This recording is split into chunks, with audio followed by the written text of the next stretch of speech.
अब आगे के सीन में हम देखते हैं कि रियो और किम दोनों एक रेस्टोरेंट में बैठे हुए हैं। रियो बोलती है, जेड, तुम्हें उस औरत के सामने घमंड नहीं दिखाना चाहिए। हरना दिखने में सिर्फ एरिना की मैनेजर लगती है, लेकिन असली ताकत उसी के पास है। जब तक तुम यहां हो, उसका सामना होना तय है। किम बोलता है, मेरी नजर में तो वो बस एक बूढ़ी चालाक लोमड़ी लगती है जिसे पैसे से बहुत प्यार है। रियो बोलती है, हाँ, वो सच में खुद को बूढ़ी लोमड़ी कहती है। किम सोचता है, वो तो तुमसे सिर्फ अपना मतलब निकालने के लिए ही आई होगी। मेरे साथ भी ऐसा ही हुआ था जब मैंने पहली बार मार्शल आर्ट्स की दुनिया में कदम रखा था। जैसे ही मैंने थोड़ा नाम कमाना शुरू किया, हर तरह के मैनेजमेंट से कॉल आने लगे। ज्यादातर लोगों ने मेरी काबिलियत को बस पैसे कमाने का जरिया समझा और मैं कई बार ठगा गया। उस वक्त मैं बस एक उम्मीदों से भरा नौसिखिया था जो एक छोटे से प्रांत से आया था। मेरी मौजूदा मैनेजर से मुलाकात तो बस किस्मत थी। उसी ने मुझे चैंपियन बनाया। उसी की बदौलत आज मैं सिर्फ किसी गांव से आया सीधा साधा लड़का नहीं हूं जिसे सब इस्तेमाल कर लें। मैंने बहुत कुछ झेला है, हर मुश्किल से गुजरा हूं और अब मैं चैंपियन हूं। बूढ़ी लोमड़ी, रुको जरा, असली खिलाड़ी तो आखिर में ही आता है। तभी एक आवाज आती है, आपका मीट तैयार है। रियो कहती है, वाह, ये तो वैरायटी बीफ का वो है। किम बोलता है, रियो वेट ए मिनट। रियो बोलती है, क्यों? किम बताता है, ये असली नहीं लगता, इसके रंग और मार्बलिंग से ही पता चल रहा है कि कुछ गड़बड़ है। रियो बोलती है, क्या ये नकली है? अब सोचूं तो वाकई कुछ अजीब है। वार्डन को भी तो इसे लाने में पूरा हफ्ता लग गया था। किम बताता है, अगर इसे पास के शहर से लाया जा सकता तो इसमें इतना समय नहीं लगता। और वैरायटी बीफ तो बहुत महंगा होता है ना? इतना महंगा बीफ ये सब ग्राहकों को तो नहीं परोस सकते। ये तो लगता है कि लोअर ग्रेड वाला वेजी बीफ है। भले ही ये सिर्फ एक ग्रेड नीचे हो, लेकिन फर्क बहुत बड़ा होता है। रियो बोलती है, सच में? लेकिन चाहे वो वेजी हो या वैरायटी, पेट में जाने के बाद क्या फर्क पड़ता है? किम बोलता है, अगर मैं वैरायटी बीफ के पैसे दूं और बदले में नकली परोसा जाए तो मुझे धोखा ही महसूस होगा। ग्राहक होने के नाते यह तुम्हारा हक है कि तुम अपना हक मांगो। अरे सुनिए, इधर आइए। वेटर बोलता है, काफी देर से सिर खा रहे हो, एक सर्विंग मंगवाई है, खा लो और निकलो यहां से, हमारा टाइम मत खराब करो। किम बोलता है, यह नकली है, मैंने वैरायटी बीफ ऑर्डर किया था। क्या यह वही है? पहले सही चीज लाओ फिर बात करना। वेटर बोलता है, तुम समझते क्या हो? यह कोई सड़क का तमाशा है। बस बहुत हुआ, इस लड़के की तो अक्ल ही ठिकाने नहीं है। किम बोलता है, मालिक को बुलाओ। तभी कोई पीछे से बोलता है, क्या हो रहा है? क्या तुम्हें लड़ाई करनी है? तभी काफी सारे लोग उसे चाकू दिखाकर उसे धमकी देने लगते हैं और एक मोटा आदमी बोलता है, ओ तुम लोग, क्या तुम ही वो बिगड़ैल और नीच किस्म के कस्टमर हो? किम बोलता है, बदतमीज तो तुम लोग हो, नकली चीज बेच रहे हो। वो मोटा आदमी बोलता है, तेरे जैसे जोशीले लौंडों की हिम्मत अच्छी लगती है, पर माहौल पढ़ना भी आना चाहिए। किम उन्हें वार्निंग देता है, वाइब समझना तुम्हारे बस की बात नहीं, लेकिन हालात तो समझो। अगर मुझ पर हमला करोगे तो सोच लो किस तरफ लाश गिरेगी। वो मोटा आदमी बोलता है, हा हा हा, बड़ी अक्कड़ है तेरे अंदाज में। चल, इसे जिंदगी की एक कड़वी सीख मान ले। अब तगड़ी धुलाई के लिए तैयार हो जा। इतना बोलते ही उसके साथ के सारे लोग किम को मारने के लिए भागते हैं और किम उनसे अच्छी फाइट करता है और उनको मार गिराता है।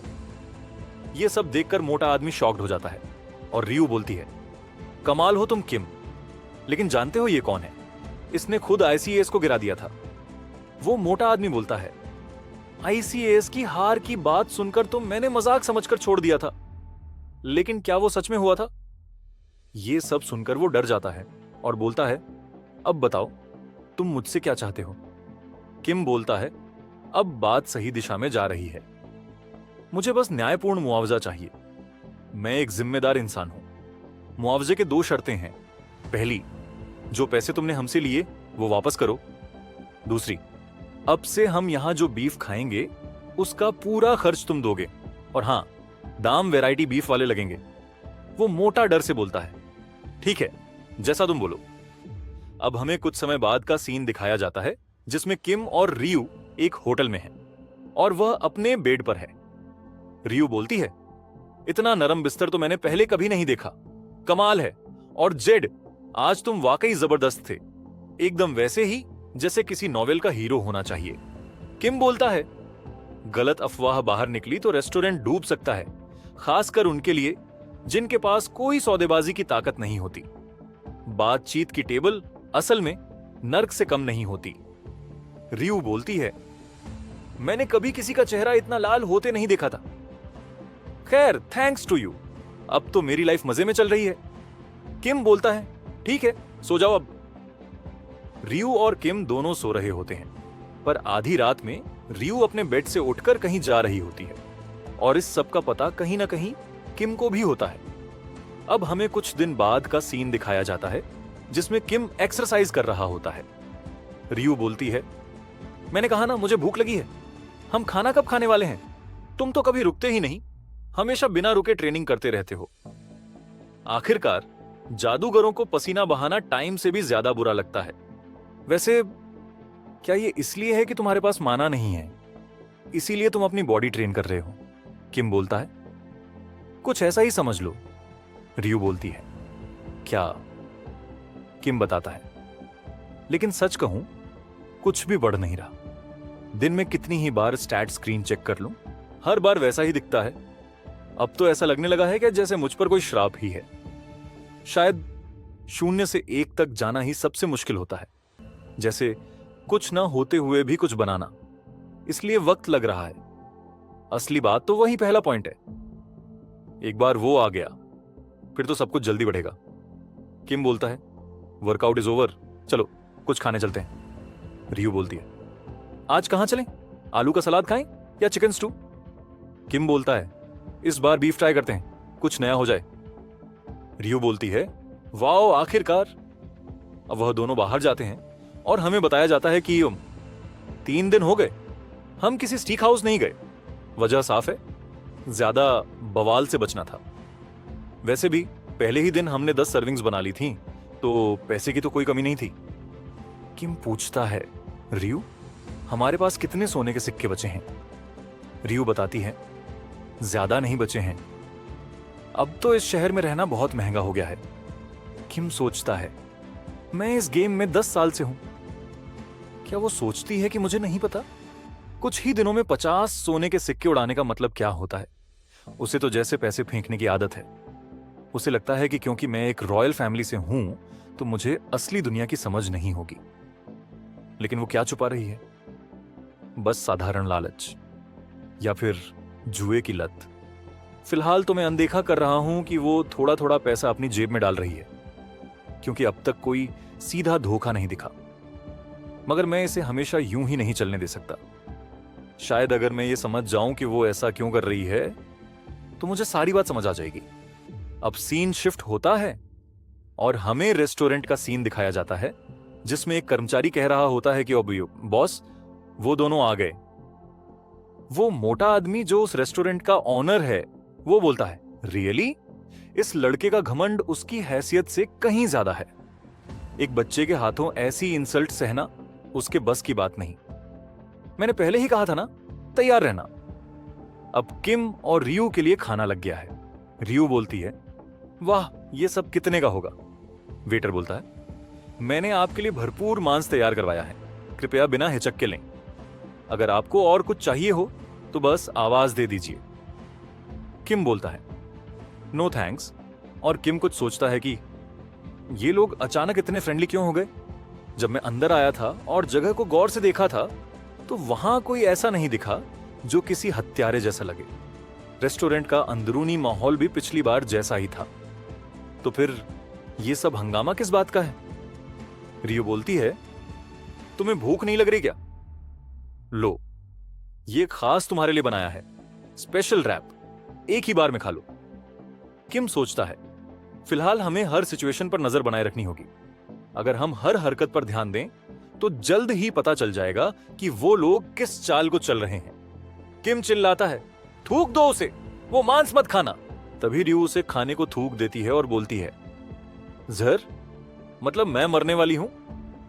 किम बोलता है, नहीं, थोड़ी सी मात्रा से तुम नहीं मरोगी। और किम सोचता है, तो यही इनकी असली योजना थी। उन्होंने सच में मांस में जहर मिलाने की हिम्मत की। अगर मेरे पास ये क्षमता न होती तो मुझे बिना जाने ही मार दिया गया होता। लगता है ये ताकत हासिल करने के लिए जो सब कुछ सहा वो वाकई में कीमती था, रियू बोलती है। लेकिन उसमें न तो कोई स्वाद था, न ही कोई गंध, और वो असली जहर भी नहीं था। तुम्हें पता कैसे चला? किम बोलता है, क्योंकि मैं अरहान हूं, रियू बोलती है। वह तो वाकई में एलीट नॉवेल्स एक अलग ही स्तर पर है। हम अब क्या करें? अगर वो हमें मारने की कोशिश करें तो क्या हमें भाग नहीं जाना चाहिए? किम बोलता है, हम क्यों भागें? रियू बोलती है, तो फिर आगे क्या? हम उन्हें इसकी सजा दिलाएंगे। किम उस मोटे आदमी को बुलाता है। वो मोटा आदमी बोलता है, उन हरामखोर भिखारियों को चुपचाप अपना खाना खाना चाहिए था। उन्हें मुझे यहां बुलाने का हक किसने दिया? किम बोलता है, मैं बस किसी तरह की गलतफहमी को दूर करना चाहता था। मुझे कुछ सवाल पूछने थे। वो मोटा आदमी बोलता है, देखो उन्हें, हरामियों को। कितना भर लिया है मुंह, है ना? अगर उन्होंने सच में इतनी मेंढक के जहर वाली चीज खाई है तो असर अब जल्दी ही दिखेगा। गलतफहमी मेरी आंखों में धूल झोंकने का बहाना है। तुम गुंडों ने तो मुझसे जबरदस्ती पैसे ऐंठे थे। किम बोलता है, देखो, तुम बिल्कुल गलत समझ बैठे हो। चलो अच्छे खाने के साथ बैठकर बात करते हैं और सुलह कर लेते हैं। रियू बोलती है, जरा चखो तो सही। हाँ हाँ, थोड़ा चखो, ये मीट रैप खाओ। वो मोटा आदमी बोलता है, तुम ये मुझे क्यों दे रही हो? किम बोलता है, ये शांति का प्रस्ताव है। अगर तुम इसे स्वीकार कर लो तो मैं पहले वाली दूसरी शर्त को भूल जाऊंगा। वो मोटा आदमी बोलता है, नहीं नहीं, धन्यवाद, मेरा तुमसे सुलह करने का कोई इरादा नहीं है। किम बोलता है, तो तुम मुझे पैसे देते रहना चाहते हो, या फिर कोई और वजह है जिसकी वजह से तुम ये नहीं खा सकते, जैसे कि इसमें जहर हो? वो मोटा आदमी बोलता है, तुम कैसी बकवास कर रहे हो? किम ये सब सुनकर टेबल को लात मार के गिरा देता है। फिर वो मोटा आदमी बोलता है, तुम क्या कर रहे हो? मेरा मीट तुमने इसे खाया ही नहीं, वैसे का वैसा छोड़ दिया। क्या उसने जहर पकड़ लिया? कमबख्त, ये तो मुमकिन ही नहीं होना चाहिए था। किम बोलता है, मैं तो तुम्हारे लिए थोड़ा नरम पड़ने वाला था, लेकिन अब समझ आ गया कि तुम तो एक घटिया इंसान हो। तुमने सच में खाने में जहर मिलाया। वो मोटा आदमी बोलता है, देखो, मैंने कहा ना कि इसमें कोई जहर नहीं है। तुम्हारे पास क्या सबूत है? दिखाओ मुझे सबूत। किम बोलता है, तुम्हें सबूत चाहिए तो देखो। इतना बोलते ही किम अपनी आंखों से लेंस निकाल देता है और अपनी लाल आंखें दिखाता है, और उसकी लाल आंखें देखकर वो मोटा आदमी डर जाता है और बोलता है, नहीं। किम बोलता है, तुमने एक अरहान को धोखा देने की हिम्मत कैसे की? इसकी कीमत तुम अपनी जान से चुकाओगे। तुम्हारे जैसे किसी घटिया इंसान के यहां से गायब हो जाने पर तो कोई खबर तक नहीं बनेगी। वो मोटा आदमी बुरी तरह डर जाता है और सोचता है कि क्या अब मैं मरने वाला हूं, और बोलता है, मेरी जान बख्श दो, प्रार्थना करता हूं, प्लीज मुझे छोड़ दो, प्लीज, मुझे नहीं पता था आप कौन हैं। मैं दिल से माफी मांगता हूं, बस इस एक बार के लिए कृपया रहम कीजिए। और हमें बताया जाता है कि एक पश्चिमी क्षेत्र का अरहान इस दक्षिणी पिछड़े इलाके में आने की जहमत क्यों उठाएगा? उसने शुरुआत से ही अपनी पहचान क्यों नहीं बताई? और वो भिखारी बनने का नाटक क्यों कर रहा था? लेकिन वो मोटा आदमी इतना डर चुका था कि इन साफ साफ सवालों के बारे में सोचने की हिम्मत तक नहीं कर सका। उसे बच्चे की तरह रोते हुए देख जेड को एहसास हुआ कि अरहान नाम में उससे कहीं ज्यादा ताकत है जितना उसने सोचा था। किम बोलता है, चूंकि तुम इतनी ईमानदारी दिखा रहे हो, मैं तुम्हें रहम दूंगा, बस इस एक बार के लिए। वो मोटा आदमी बोलता है, बहुत बहुत धन्यवाद, शुक्रिया, मैं आपका ये एहसान कभी नहीं भूलूंगा। किम बोलता है, पहली शर्त, तुम कभी किसी को मेरी पहचान के बारे में नहीं बताओगे। वो मोटा आदमी बोलता है, बिल्कुल नहीं, मरते दम तक नहीं। नहीं, यहां तक कि मरने के बाद भी नहीं। मैं एक शब्द भी नहीं कहूंगा। किम बोलता है, दूसरी शर्त, अपनी आधी दौलत मुझे सौंप दो और मैं ये मान लूंगा कि ये सब कभी हुआ ही नहीं। वो मोटा आदमी बोलता है, बिल्कुल, मैं अभी तुम्हें दे देता हूं, बस मुझे कुछ समय दो। और वो मोटा आदमी भागता है और सोचता है, मुझे ये जल्दी से सौंप देना चाहिए, कहीं वो अपना इरादा बदल न ले। तभी रियू किम से बोलती है, जैसा कि एक अरहान से उम्मीद की जाती है, उसने तो आवाज निकालने की भी हिम्मत नहीं की। किम बोलता है, जैसे ही पैसे मिल जाए आज रात ही इस शहर से निकल चलते हैं। रियू बोलती है, it is a good plan. तभी वहां हरना की एंट्री होती है और वो बोलती है, तुम इतनी जल्दी में कहां जा रहे हो? किम और रियू दोनों हरना को देखते हैं और हरना बोलती है, वी मीट अगेन। तुम मेरी सोच से कहीं ज्यादा प्रभावशाली निकले। किम सोचता है कि क्या उसे पता चल गया कि मैं एक अरहान हूं? क्या उस हरामी ने इतनी जल्दी मेरा राज उगल दिया? नहीं, ऐसा नहीं हो सकता। वो सच में डरा हुआ था। इसका मतलब यह जानकारी उसे सिर्फ एक और जगह से मिल सकती थी। अगर हरना को पता चल गया कि मैं तो बस एक खोखला अरहान हूं, तो मेरी सारी दौलत चली जाएगी। अब वक्त आ गया है जगह बदलने का। हरना बोलती है, चलो कुछ अकेले में बात करते हैं। किम बोलता है, तो तुम यहां क्यों आई हो? क्या तुम्हें मुझसे कुछ चाहिए? हरना बोलती है, अरे मेरे प्यारे, ये तो गलत फहमी है। ऐसा नहीं है कि मेरा तुमसे कोई काम नहीं है, लेकिन आज मैं असल में अपने क्लाइंट से मिलने आई हूं। किम सोच में पड़ जाता है और बोलता है, क्लाइंट? रुको, कहीं तुम यह तो नहीं कहने वाली? हरना बोलती है, मैं इसे छुपाने की कोशिश नहीं कर रही थी। तुमने जो पूछा था मैंने उस पर वाकई नजर डाली थी। रियू बोलती है, लेकिन बात यह निकली कि मुझे और पैसे चाहिए होंगे।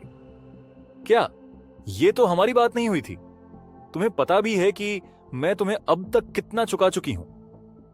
हरना बोलती है, ओ प्रिया, वो रकम तो मेरे एक दिन के खाने का खर्च भी नहीं निकालती। क्या तुम्हें सच में लगता है कि किसी ऐसे इंसान को ढूंढना आसान है जो गायब हो चुका हो, जो जिंदा भी हो सकता है या मरा हुआ, और जिसका कोई सुराग तक ना हो? रियू बोलती है, तुमने ऐसा कैसे कर दिया? ये मेरी आखिरी उम्मीद थी। अब मुझे समझ में आ गया है कि असल में क्या हो रहा है। किम बोलता है, रुको जरा, चलो ऐसा करते हैं। तुमने कहा था कि तुम्हें मुझसे कुछ काम है ना? तो चलो इस बात को उसी से जोड़ देते हैं। हरना बोलती है, ओह, मतलब अगर मैं अपने क्लाइंट की मदद करूं तो तुम मेरी बात मानोगे? ये तो मुझे पसंद आया। मेरी मांग बहुत सीधी है। मैं चाहती हूं कि तुम दोबारा आईकीएस से लड़ो, बस इतना ही। किम सोचता है कि यह जरूर एक ट्रैप है और बोलता है, ठीक है, मैं दोबारा मुकाबले के लिए तैयार हूं। तो इसका मतलब तुम रियू का काम भी करोगी? हरना बोलती है, बिल्कुल, मैं हमेशा अपना वादा निभाती हूं। अब हमें कुछ समय बाद का सीन दिखाया जाता है जिसमें रियू और किम दोनों वापस जा रहे होते हैं। किम पूछता है, चेहरा इतना उतरा हुआ क्यों है? हमने तो ढेर सारे पैसे कमाए हैं। रियू बोलती है, मुझे सच में बहुत अफसोस है। मेरी मंशा शुरुआत में तुमसे कुछ छुपाने की नहीं थी। सच ये है कि मैंने चुपके से उसकी मदद मांगी थी। मुझे पता है ये बेवकूफी थी, लेकिन मेरे पास कोई और रास्ता नहीं था। किम बोलता है, मैं समझता हूं, और मुझे यह भी पता है कि तुम चोरी छिपे एक्स्ट्रा पैसे भी उठा रही थी। रियू बोलती है, अगर तुम्हें पता था तो तुमने कुछ कहा क्यों नहीं? किम बोलता है, क्योंकि मुझे बुरा नहीं लगा।